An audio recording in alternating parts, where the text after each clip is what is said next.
Hey, it's Gina from WTI, and if you've ever been on a keto diet, then you know how difficult it can be to find good tasting sweet treats. In my experience, when I've tried to buy a product that is supposed to be just like something else with all the real ingredients, I'm always disappointed because it tastes like cardboard or it just doesn't taste good at all. Well, that is not the case with these marshmallow crisps from Sinless snacks. If you love Rice Krispie treats, then you are going to love these crisps.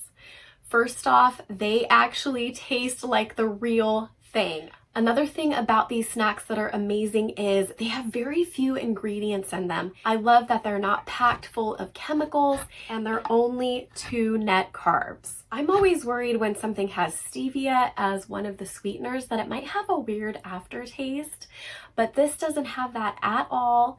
It just tastes so scrumptious and yummy. If you're looking for that sweet treat whenever you need something that is low carb and it's going to taste really good, you won't be disappointed with these marshmallow crisps, and that's my point of view.